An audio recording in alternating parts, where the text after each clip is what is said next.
It was an average Tuesday, or so I thought. The morning mist lazily curled around my window, veiling the world in a gentle haze. I shuffled into the kitchen, savoring the comforting aroma of brewing coffee. My hopes for a mundane day were unwittingly dashed at the whim of fate, orchestrated so capriciously by a simple, unassuming bowl of bean soup I'd had for lunch. Afternoon arrived, carrying with it a vibrant anticipation. A friend of mine had invited me to a gallery opening downtown. Feeling adventurous, I put on my favorite pair of pants. They were snug but stylish, one of those pairs that hugged your legs in just the right ways. As I admired my reflection in the mirror, I felt an unexpected twinge in my abdomen. My lunch was making its presence known, and I chuckled, hoping the discomfort was nothing a quick trip to the restroom couldn't fix.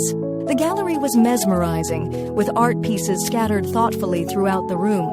The crowd buzzed softly, voices mingling with jazz music that trickled from hidden speakers. I immersed myself in the fluid dance of colors and shapes until I spotted him, a man who seemed carved out of dreams. Tall, striking, with a dimpled smile that tugged at my heartstrings. He stood across the room, his focus keen on a canvas. Suddenly, my insides twisted sharply. The soup was on a riotous journey.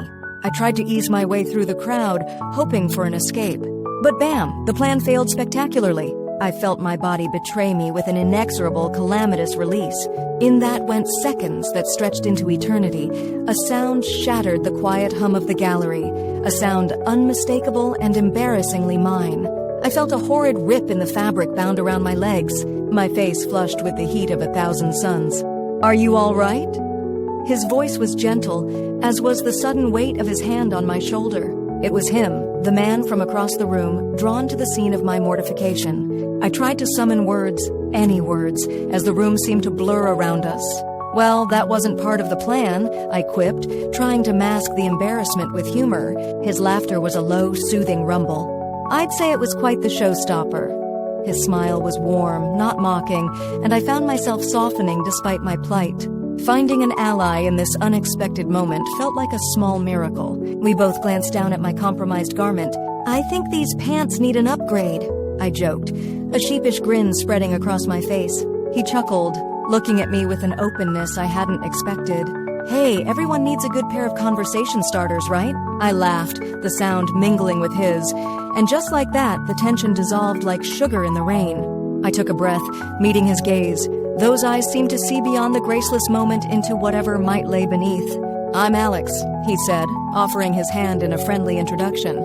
"Nice to meet you, Alex. I'm decidedly underdressed for the symphony of sound and art around us," I replied, the laughter still dancing between us. The rest of the evening unfolded between spills of conversation and bits of laughter. I found myself weaving through topics with him, the initial awkwardness fading into the background of a blossoming camaraderie. The gallery seemed to shrink until it was just the two of us, exchanging stories and smiles. In an evening that could have easily been relegated to the depths of mortifying memory, I found a connection. A twist of fate wrapped in a comedic tragedy. As we left the gallery, his shoulder brushing mine, I realized that sometimes life's most embarrassing moments have a funny way of turning into the sweetest beginnings.